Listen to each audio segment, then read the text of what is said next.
Cambridge AS Computer Science, Chapter 6, Security, Privacy, and Data Integrity. Data is very important. Okay, we have a computer system that processes data. Okay, you would like the data to be accurate. You would like the data to be protected from loss. You would like the data also to be private so that unauthorized users cannot view this data or change that data. Okay, and also you would like to learn about this chapter is about learning how to create backups to protect against data loss, how to do usernames and passwords to protect against invasion of privacy, how to use encryption because data is sent through the internet and the internet is public. Anyone can access the data sent on it. That's why it is very essential that data is encrypted before being transmitted over a public network such as the internet. Okay, let us go through this chapter. This chapter is not difficult, is not long, so full of definitions and principles. Let's go through it a little bit fast. Definitions of data integrity, privacy, and security. Sometimes they ask you, what is the difference between privacy and security? They look the same. However, the syllabus is teaching it a little bit different. Data integrity is the requirement for data to be accurate. You don't want data to be corrupted. You don't want your data to be incorrect. That's why there are methods that are called validation and verification. Validation and verification is studied everywhere. Verification and validation is studied in the ICT O level, in the computer science O level, and we are in programming, and we are doing it here again in the AS theory, chapter 6. Okay, so data integrity means data is complete and accurate. ماشي, is the requirement for data to be accurate and up to date. Only accurate data has data integrity. Only accurate data is useful. So data integrity, making sure that data is correct and valid. You know, validation, length check, type check, range check. We do all these kind of checks to make sure that accepted data is accurate. So validation check, range check. For example, an examination mark would be something out of 100. So a valid result would be something between 0 or 1 or 2 or 100. 101 is invalid. -1, no student will get a -1. Okay, so these are signs of data incorrect and they should be rejected. Okay, integrity ensure that data received is the same as data sent. You know, checksum. This is taught in the O-level computer science. You do checksum.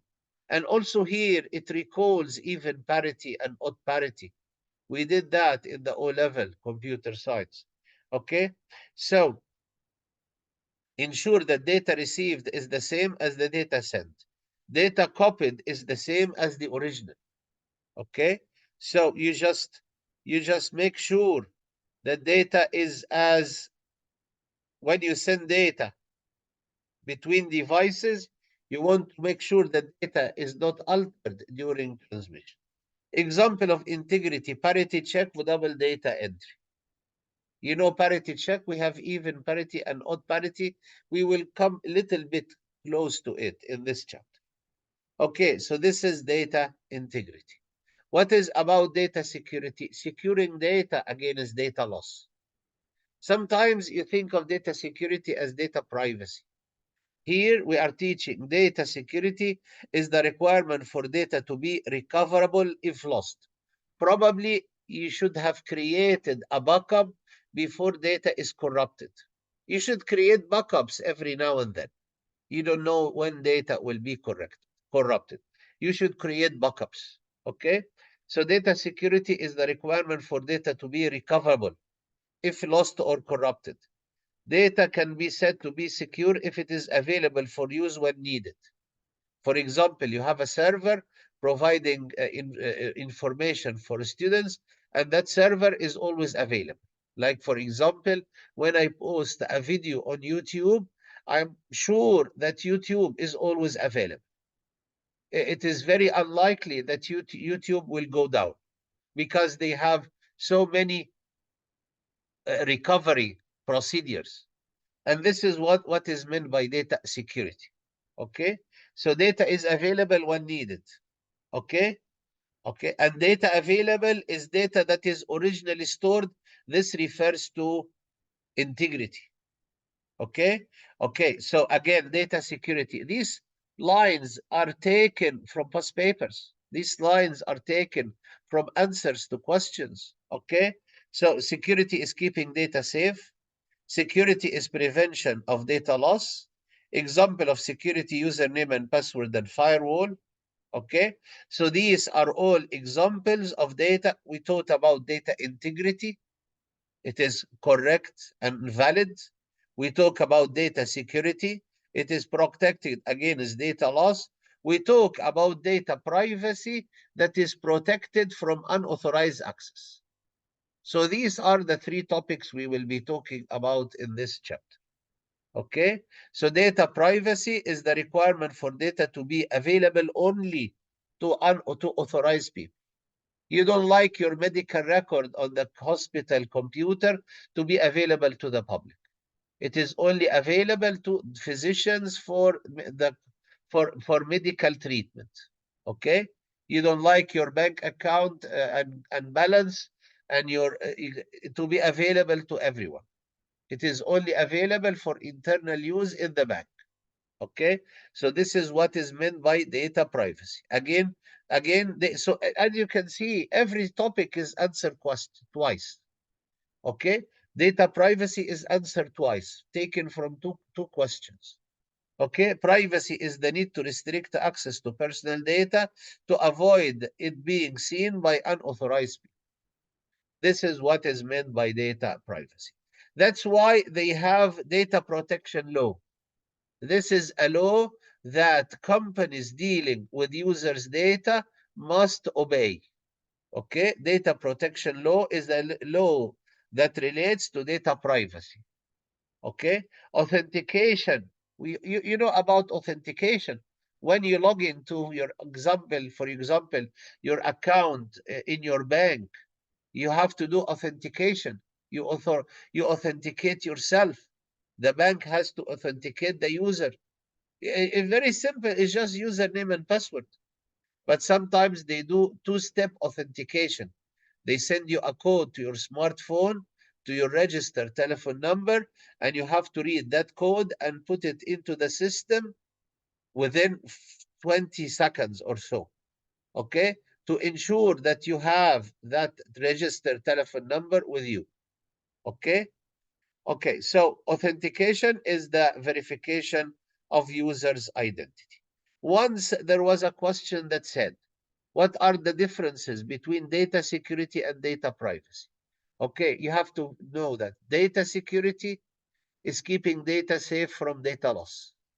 Data privacy protects data against unauthorized access. Okay, these kind of questions clarify for us what you should study exactly. Okay, measures to restrict access to data.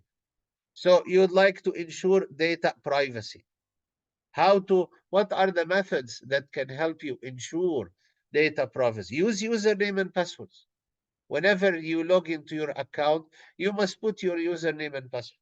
And two-factor authentication. Your username and password is not enough. You also receive a code to your registered telephone number, and you have to put this code in the website to prove two things. You have to prove two things. You know the username and password, you hold the registered telephone. You hold that number. That number is with you. Okay. Sometimes they give you what is called a token. What is called a token?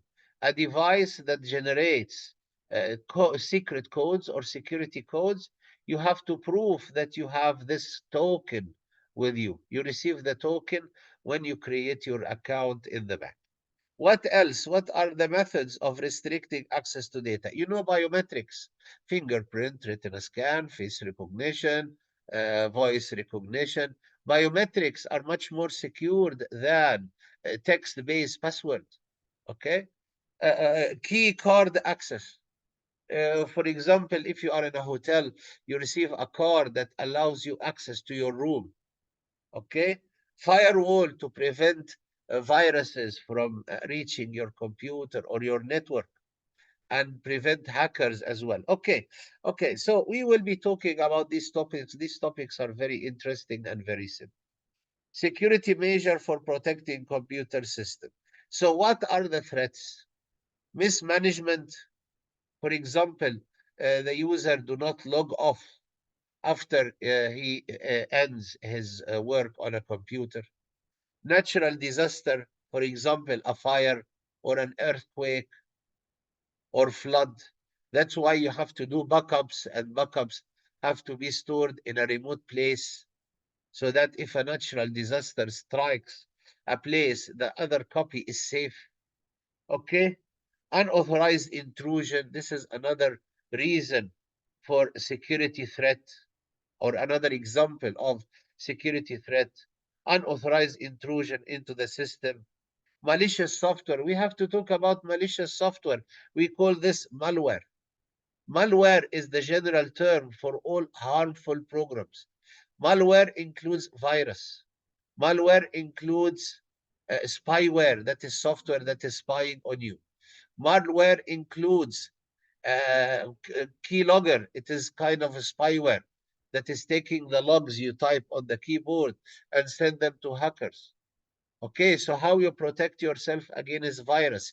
Use an antivirus. How to protect yourself against malware in general? You use malware in general. Just use anti-malware. Use anti-malware or so. Okay, this chapter is very simple. Continuity of operation is vital. You don't want your server to be down. Okay, for large computer installation that are an integral part of day-to-day operation. Okay. Okay.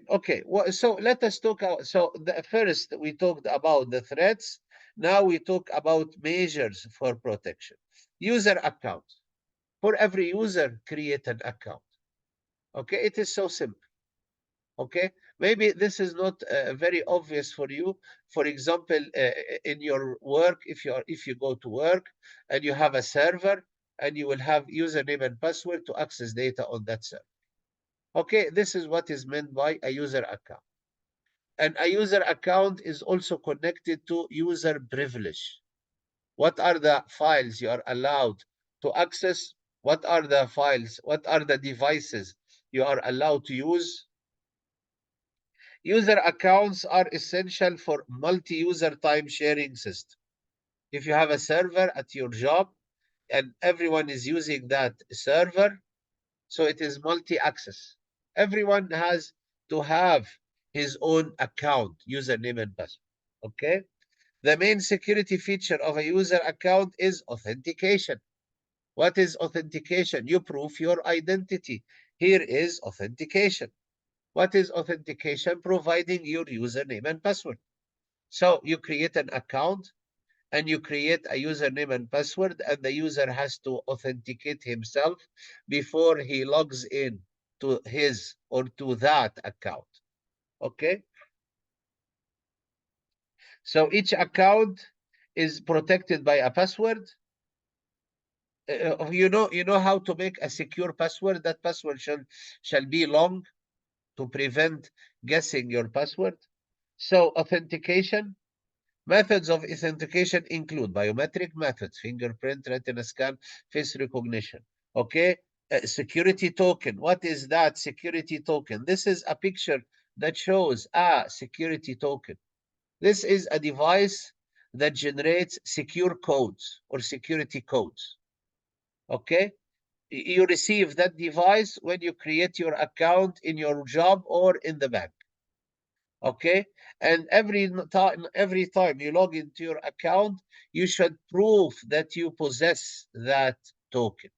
How can you prove this? For example, you generate codes from, you copy codes generated from it into the system. Okay? Okay, so this is a token. A security token can be a small item of hardware provided for each individual user that confirms their identity. It is like a key.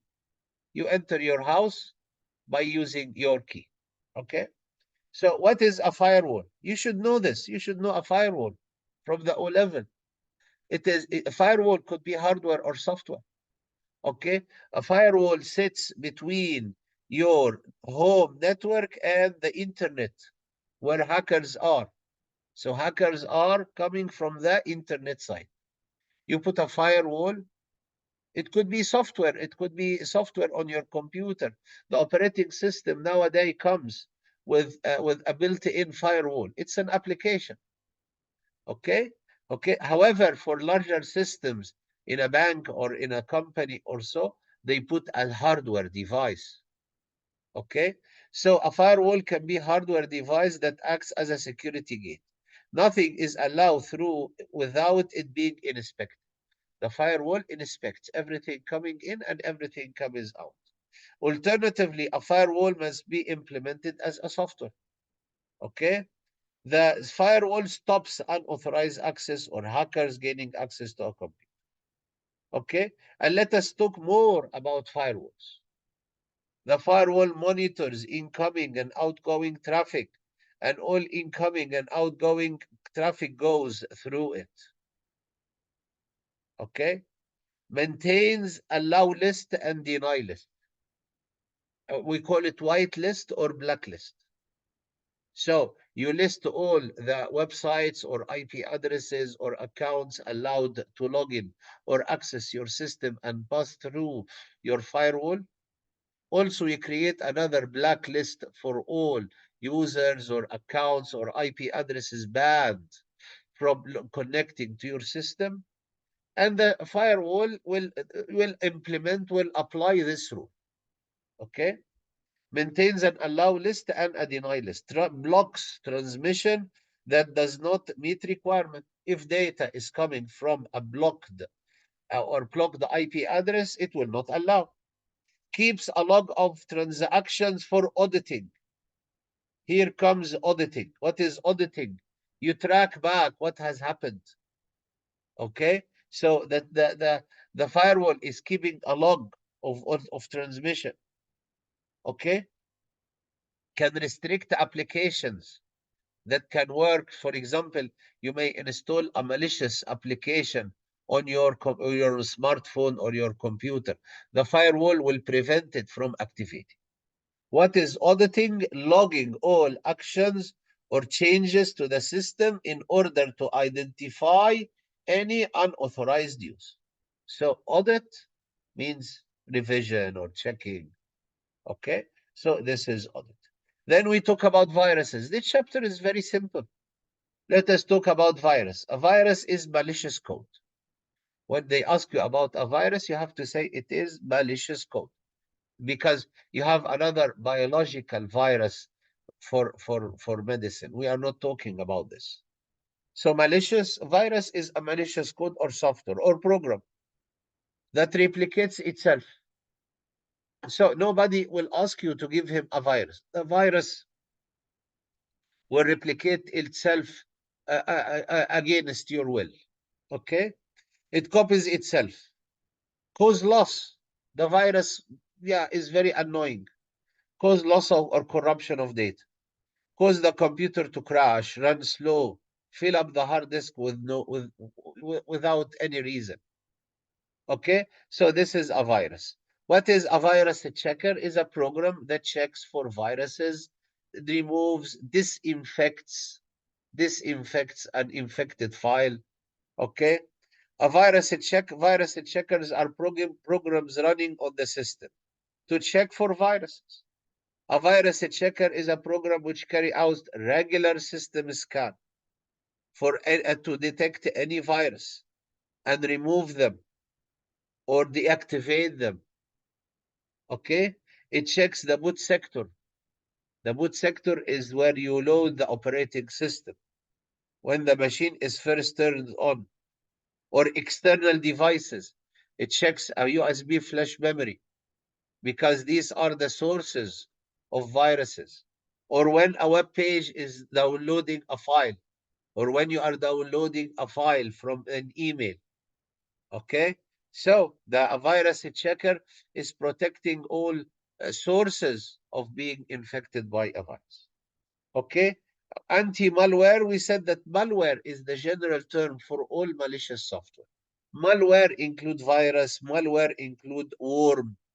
It's another kind of virus that goes by itself through a network. Okay, what is anti-malware? It is just, you can consider it the same as antivirus. Okay, scan for malicious software, quarantines or deletes any malicious software. Scans can be scheduled at regular intervals. Also, it must update itself. The antivirus must update itself. The anti-malware must update itself regularly so that you are protected from the latest discovered threats. Okay, it should update itself. What is a worm? A kind of virus. Okay, a worm is a standalone piece of the virus has to attach itself to a file. The worm can be standalone and it travels on its own through networks. Malicious software that can reproduce itself automatically. It could corrupt the user computer, delete. It acts similar to the virus. However, it doesn't need to attach itself to a file. It can be a standalone. Avoiding worm. Use antivirus. Keep antivirus up to date. Keep the operating system up to date because the operating system has a firewall. The operating system has antivirus. Okay, next, we are talking about all the available threats. What is spam? Unsolicited.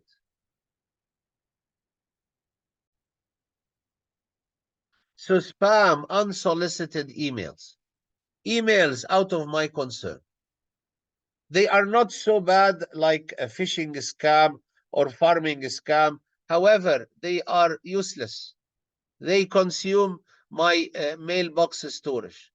They consume my bandwidth. They consume my internet speed because they download themselves for nothing. Okay, they may include virus. At least they include links for advertisement. They may be part of phishing scam. Phishing scam, so they try to phishing is more carefully designed email to trick you. Okay, so spam, unsolicited emails containing advertising material sent to a distribution list. They try to build distribution list and send emails to everyone because it doesn't cost them much. Okay, the user inbox is filled by large amount of unwanted emails. The problem is that important emails will be lost within that much of spam. Fortunately, every email software or server has its own spam filter. It has a filter.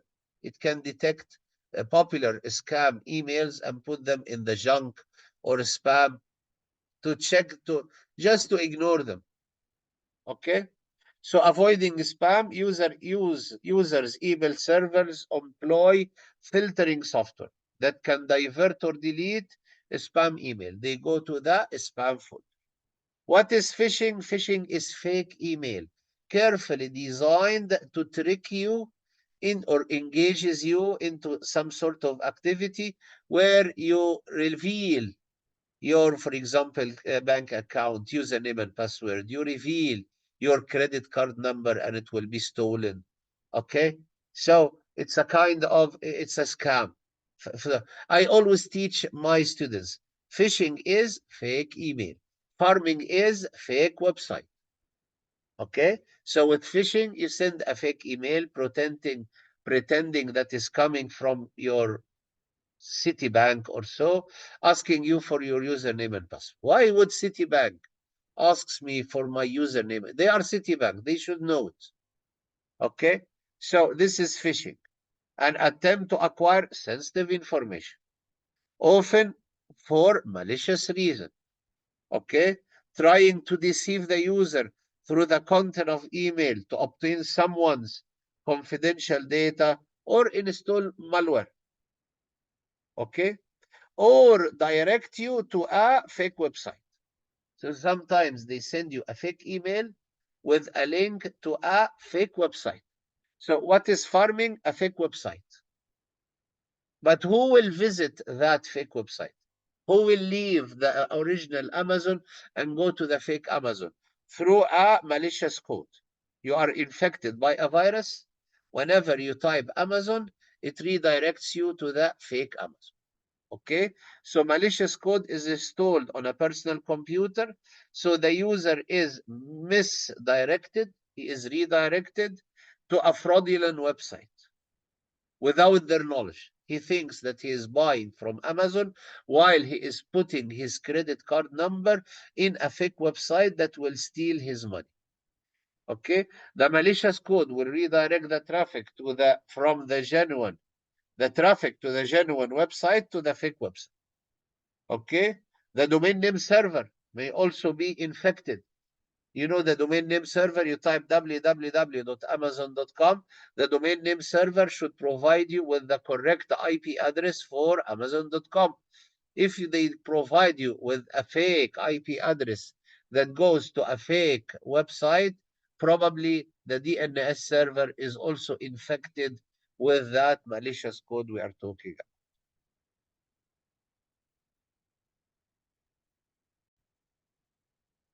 Let us look at this exam question. Let us look at this example. You have on the left firewall, you have farming, you have antivirus, you have encryption. So what is firewall?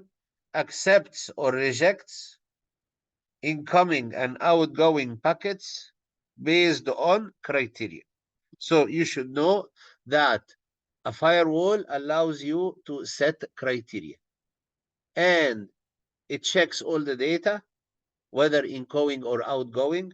And if data fails the criteria, it will be blocked. What is farming? Farming, as I said, farming is fake website. Phishing is fake email. Remember that word. So redirects a user to a fake website. This is farming. What is antivirus? Scan files on the hard drive for malicious software. What is encryption? We didn't do encryption yet, but you should know it. Converts data to an alternative form. It is not so clearly written here, yes, because it's an exam. Actually, encryption converts plain text into ciphertext, and that ciphertext is ununderstandable to unauthorized user. Okay, that's why you have to connect encryption with converts data to an alternative form. Okay, they don't make the descriptions very clear, so that you have to think which one fits most which description. Security measure for protecting data. We are talking here about backups. You should create backups, and that you should have a procedure for creating backups, where you create a backup every day, or you create only backup for the data that has changed.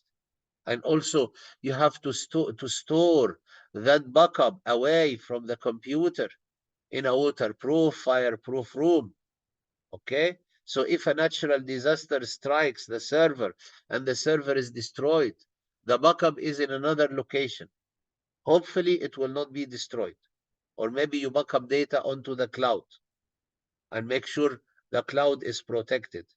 Okay? So they make that backup thing a very big topic. They make it a very big topic. Okay? There are a number of scenarios which require security method for protecting data. The three discussed here: data loss, access to data, protection of data content. Okay? Causes of data loss. What would make your data lost? Your disk is corrupted or destroyed, your system crash, file is erased or overwritten by mistake, the location is forgotten. Okay, so we talk about here accidental data loss. Okay, how to recover your data? You should have created a backup. You should be creating backups regularly because you don't know when that natural disaster will happen. Okay, a system therefore needs a backup procedure to be implemented. Administrators has to decide on the details. The principle, full backup is made every regular interval. At least 2 generations of full backups are kept. So you keep a backup. So this every week you create a full backup. And you have the 2 old versions of backups for the last 2 weeks. Sometimes you need to do incremental backup. Sometimes data is changing every hour. You cannot create a full backup every hour. So you create a backup for the data that has changed. We call this incremental backup. For maximum security, backup disk should be stored away from the system in a fireproof, flood-proof location. Okay, so backup of data. See here, that box has 4 hard disk drives. These are hard disk drives. We call them mirrors. They store the data on 2 or 3 or more hard disk drives. The same data is stored 3 times, so that if one disk is corrupted, the other 2 disks are not corrupted, hopefully. Okay, so backup of data, regular copies of data are made. If the data is corrupted, it can be restored. What is disk mirroring? You save the transaction on 2 or 3 hard disk drives at the same time. Okay, all activity is duplicated to a second hard disk in real time, so that if the first disk fails, there is a complete copy.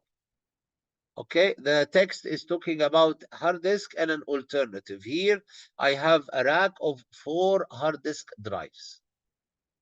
Okay, restrict access to data, because this will, if you keep data available for everyone, probably is going to be corrupted or deleted accidentally or intentionally. Restricting access to data. Authorization policy gives different access rights to different files. So you have a company, you have 5 departments. Members of departments cannot see data of others' departments. Okay? So, for example, this department, username and password of that department cannot see the files belonging to another department.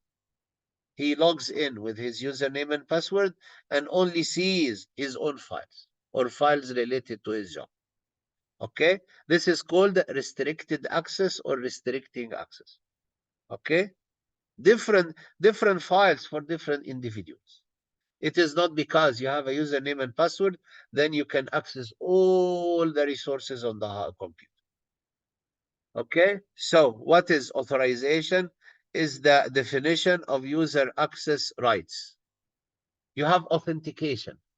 Authentication, you prove your identity. Authorization here provides a list of what you can access. Okay, user account. User has a username and password. And then access to resources can be limited to specific accounts. Cannot access system without valid username and password. This prevents unauthorized use. Use of authentication methods such as passwords and username. Okay? Password should be strong or use biometrics. Prevent unauthorized access to data. Access rights, different access rights for individuals or group of users. This stop users editing data they are not permitted to access. Physical measure, lock the computer room.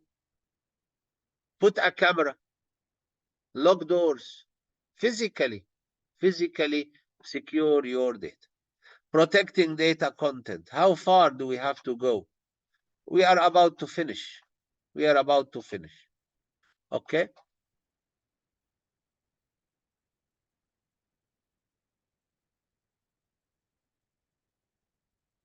Okay, protecting data content.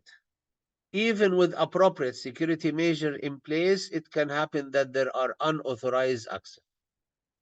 okay, or data intercepted when data is sent through the internet. Data can be encrypted. So to protect the content of the data from being understood or seen by unauthorized people, you may do data encryption, especially when data is being transmitted over the internet. Encryption data cannot be understood. Encryption data can be received, but the data is in the ciphertext form. You cannot understand what is the meaning of that data unless you have the key. Okay? And it is very important not to allow unauthorized access, unauthorized users to have that key. Okay? So, this is a picture of some physical security measures. Okay? Okay. So, what is encryption? As you can see here, you have plain text or clear text with a key goes to the encryption, and here you have ciphertext. You send that ciphertext to your recipient on the internet. Okay. However, if hackers try to access this data, they will find it, hopefully, they find it meaningless unless they have the key. And if they have the key, then there are no protection. Okay. All the protection is lost. Okay. Encryption scrambles. You should know encryption. Encryption scrambles data so it becomes meaningless by using an encryption key and algorithm. The algorithm is known to everyone. However, the key you generate and use, okay, this is the secret. Okay. If data is accessed without authorization, it will be meaningless. It requires decryption key and algorithm to unscramble. Okay. Okay. Let us go to discussion about encryption. Advantages of using encryption. If accessed in an unauthorized way, data cannot be understood by unauthorized person. Also, only those who have the decryption key access only by those who have the decryption key. Disadvantage, hackers can still access the data and delete.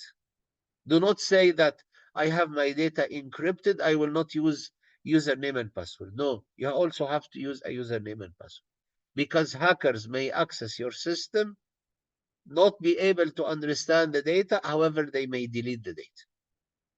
Okay, hackers can still access the data. Encryption makes data incomprehensible. Okay, just makes data ununderstandable. So you cannot use encryption on its own. Current access control and record locking. Close a record for second user. This is with database. This is with a database. This is a little bit out of context here. Take application security. Regular updates, finding, fixing, and preventing vulnerability. So, example, security measure. What is disk mirroring? Data are being written to two or more disks simultaneously. What is encryption? Contents are scrambled so they cannot be understood without a decryption key. What is backup? A copy of data that is taken and stored in another location.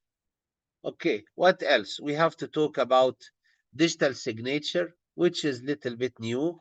You also have to talk about validation and verification, and then this is checksum and parity, and that's it. You should know these from the O-level age. Okay? What is digital signature? Because this is new and difficult to understand.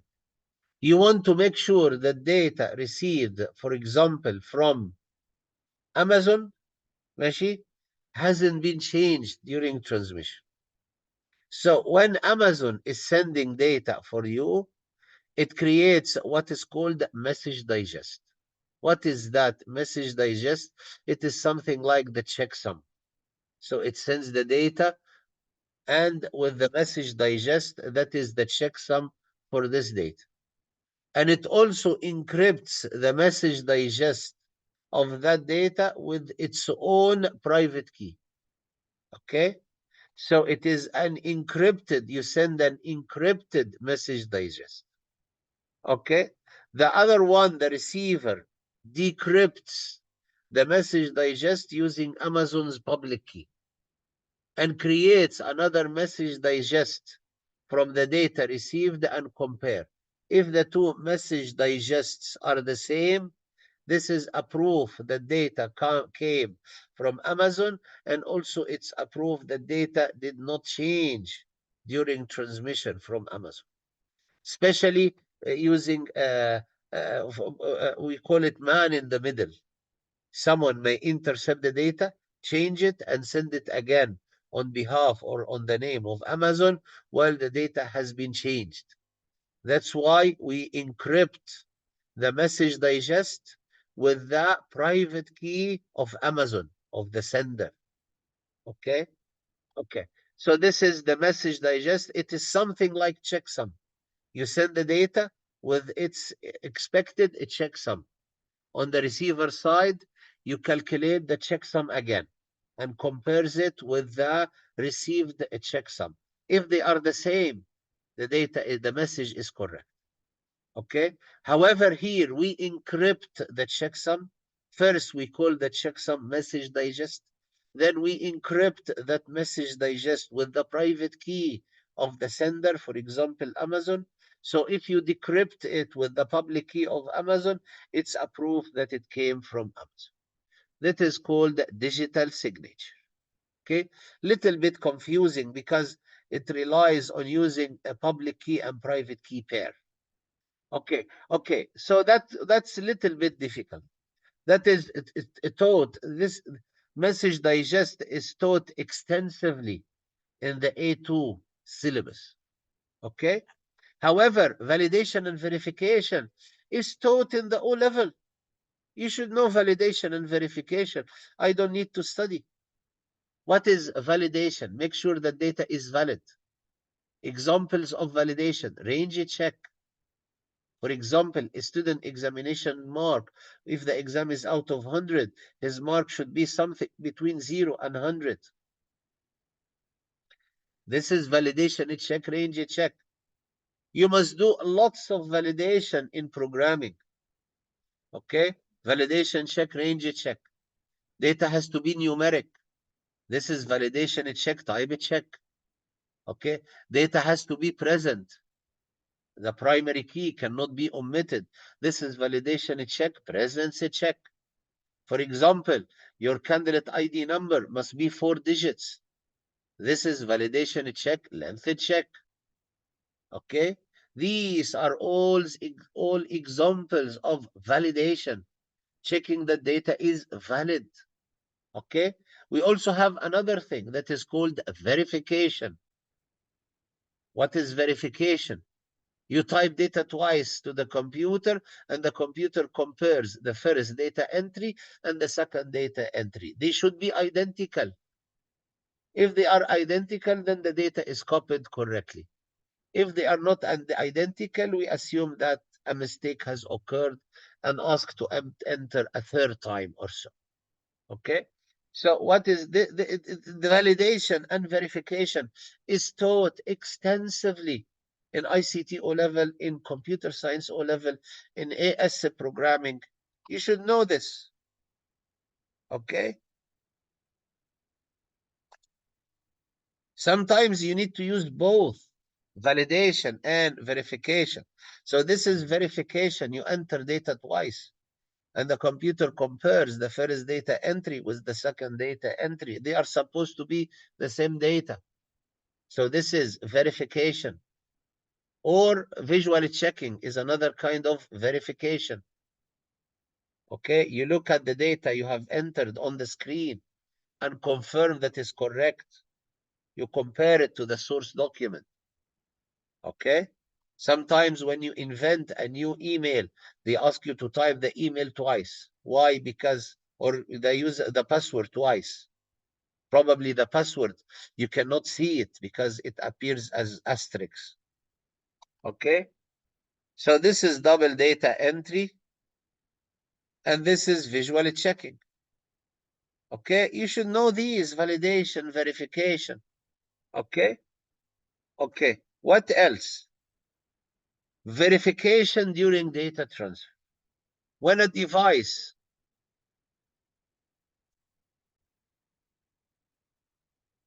verification during data transfer.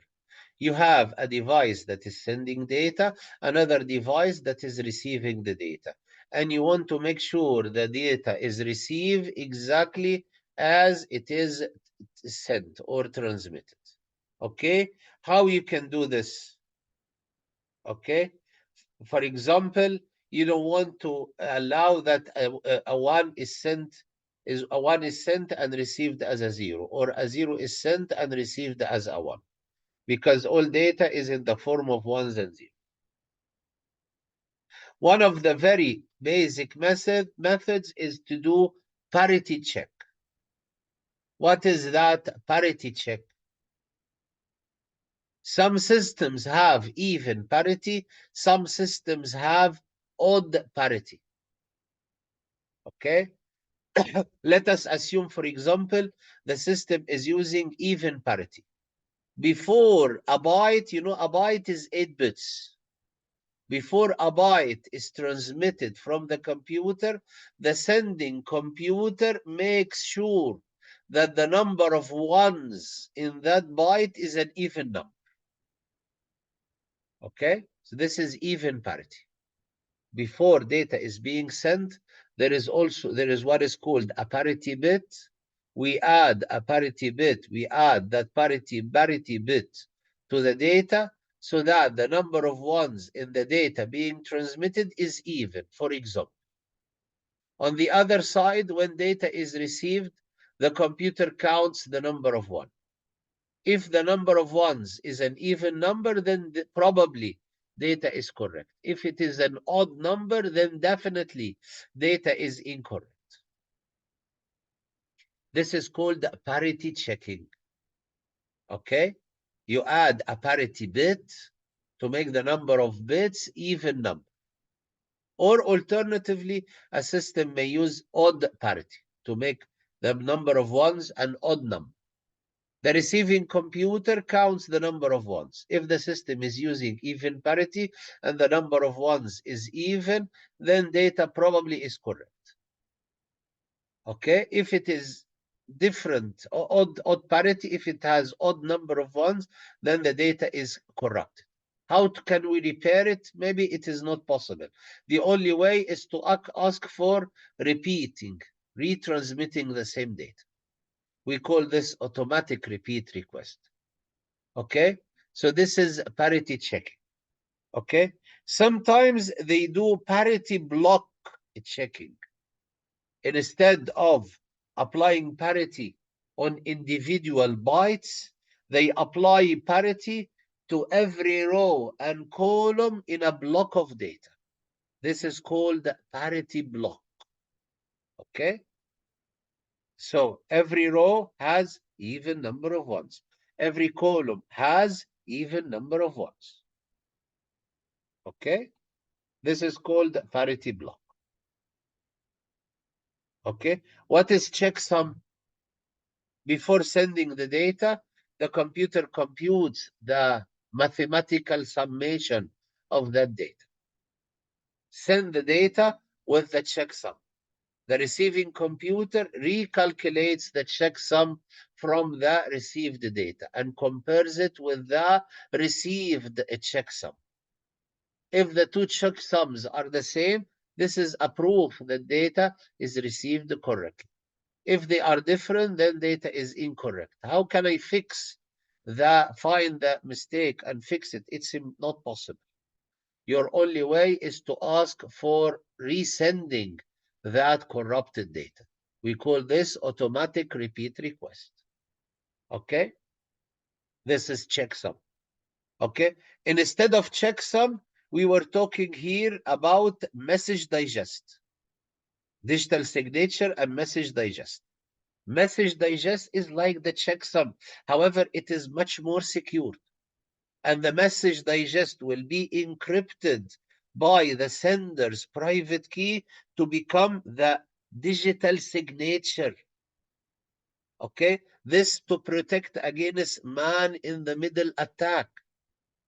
Okay, because with the checksum, checksum is only just to make sure data is correct and not assuming there are, we call it adversaries. Okay, we are so innocent and we have no enemies. This is the checksum. But with message digest and digital signature, you are worried from man-in-the-middle attack, receiving the data, modifying the data, creating a new checksum for the data, and sending them on behalf of the original sender. This can be used for a crime if you are, in case you are doing e-commerce.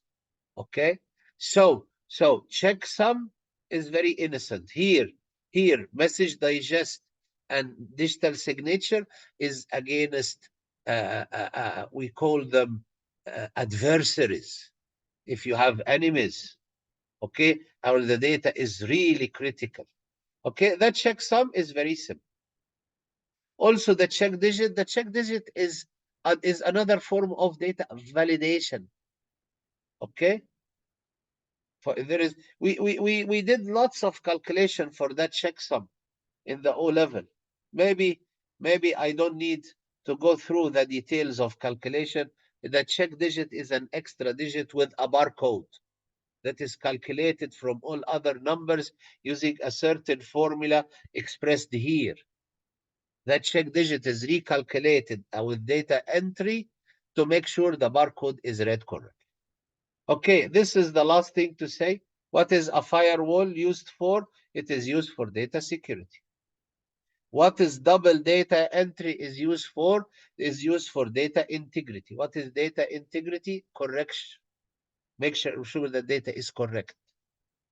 What is the use of presence check? Presence check is validation and is used for data integrity.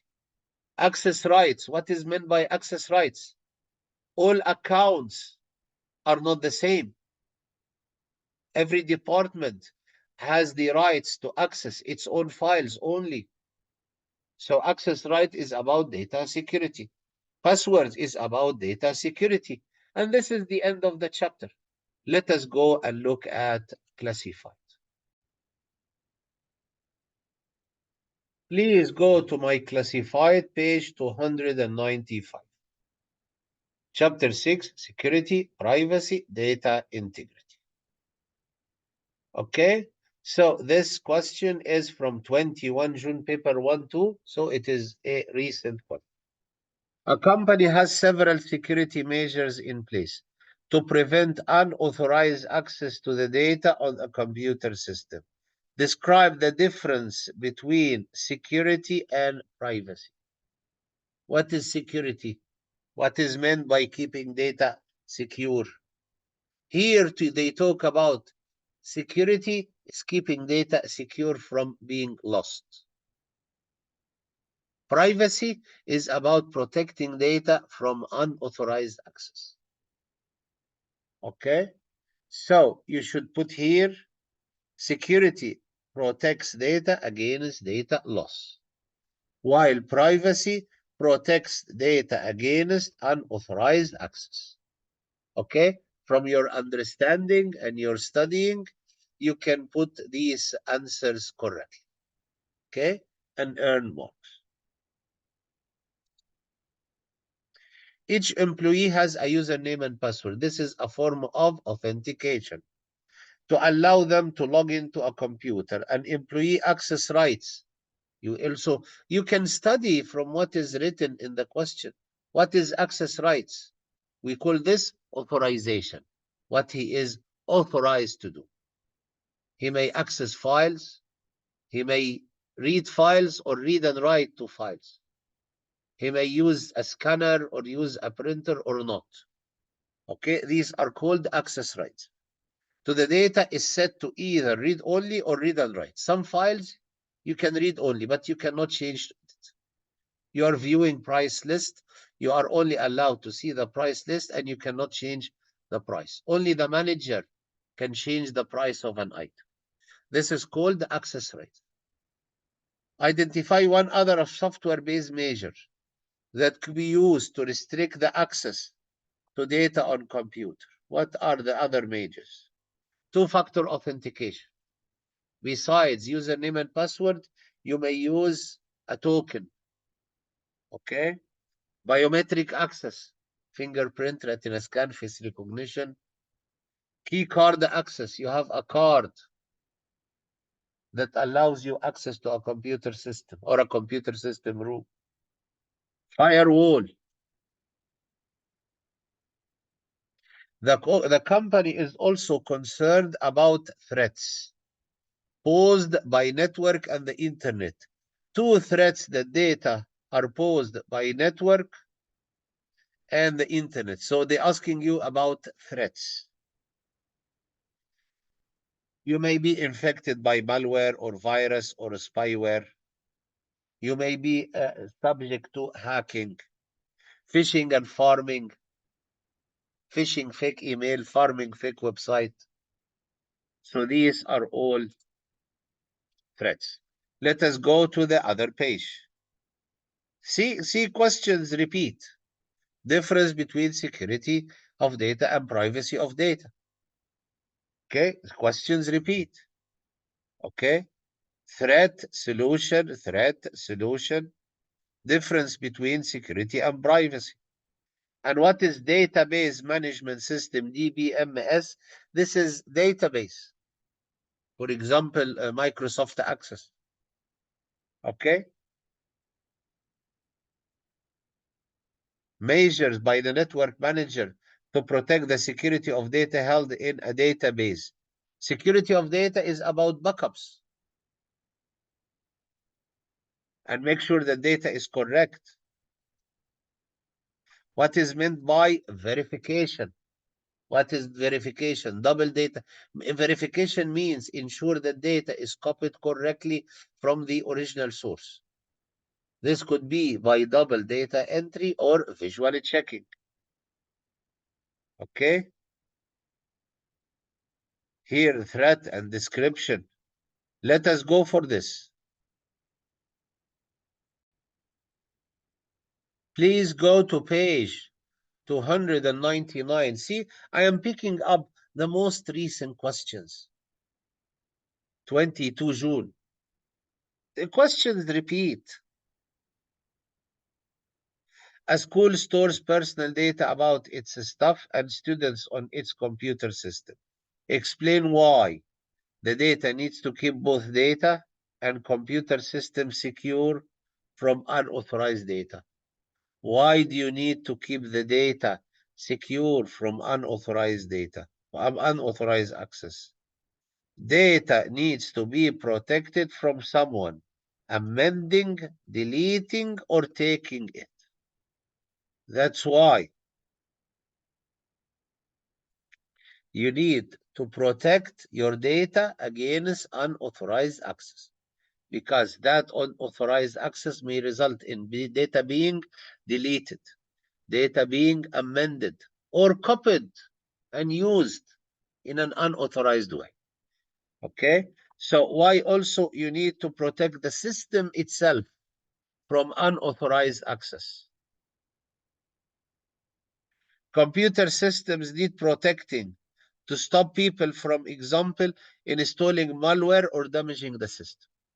Because if someone accesses a computer system in an unauthorized way, he may destroy it. He may delete all the files on it.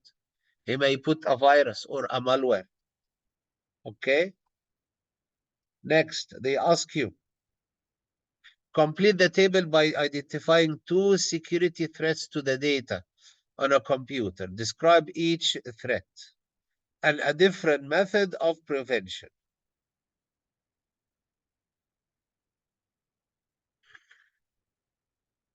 Okay? First threat would be virus. Description of virus, malicious software that replicates itself and corrupt data. The method of prevention, use antivirus or anti-malware or a firewall. The second threat is hacker. What is its description?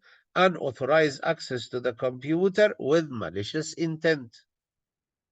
How to protect? Use firewall, provided that you didn't mention firewall here.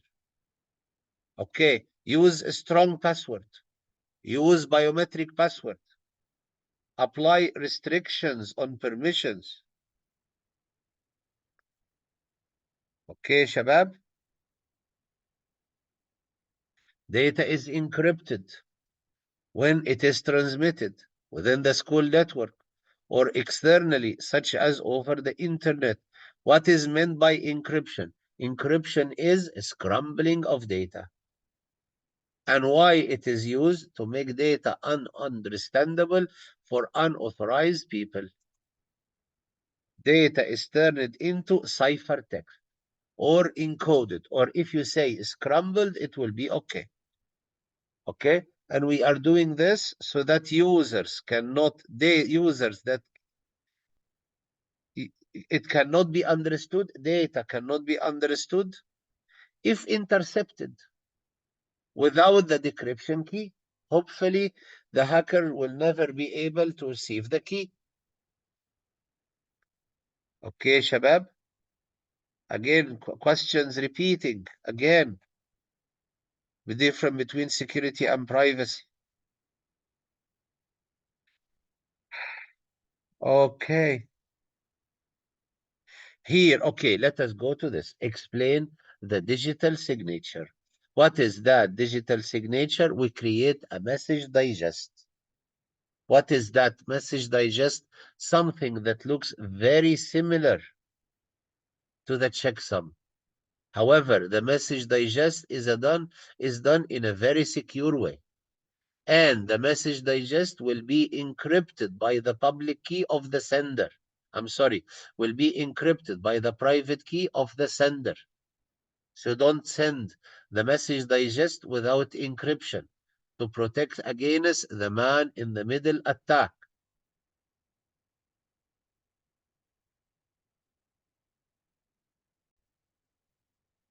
Okay, let us look at the Marcus key. A student used network laptop to send an email to a college. How a digital signature ensures the email is authentic. The email message is put through hashing algorithm to produce the message digest. So the hashing algorithm creates a message digest.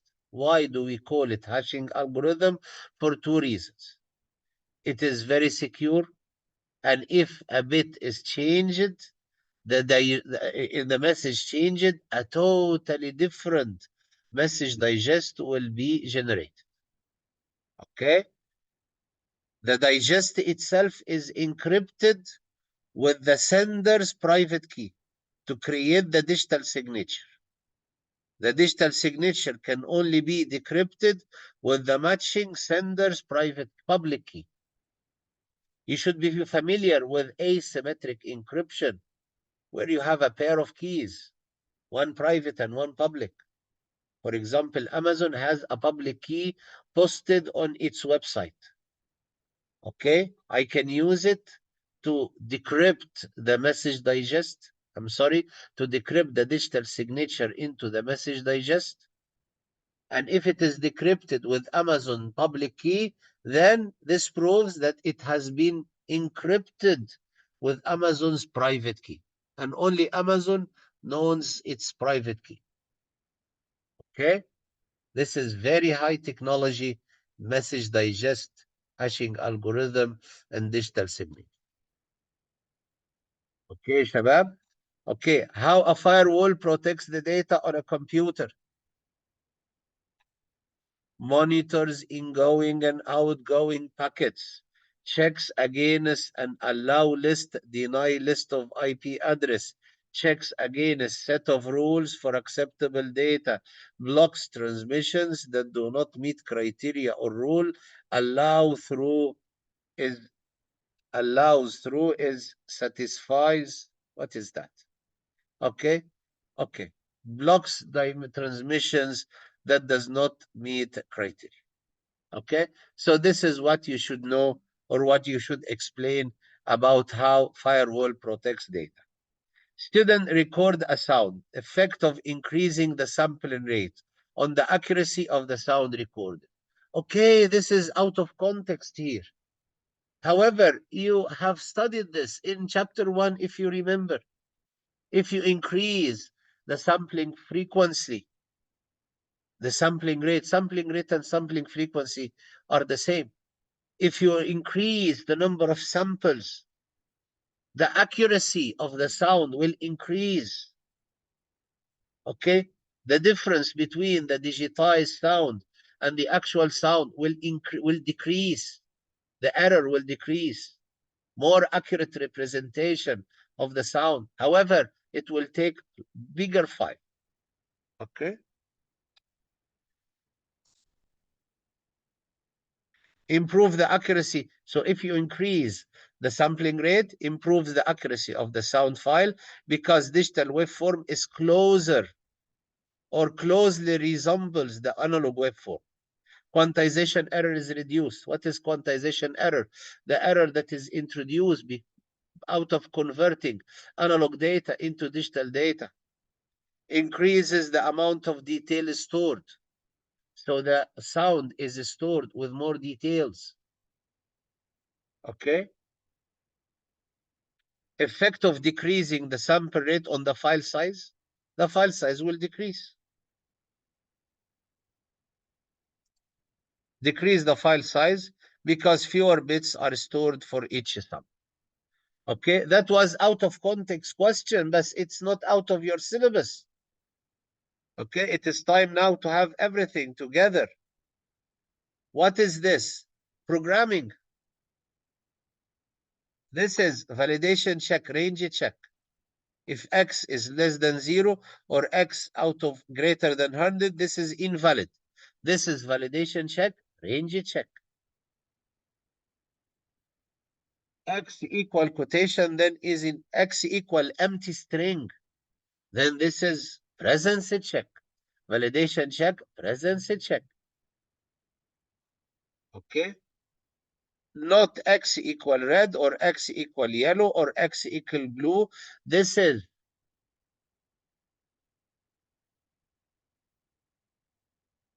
validation check. We call it lookup check. Lookup check. The three valid values for X is red or yellow or blue. We call it lookup check.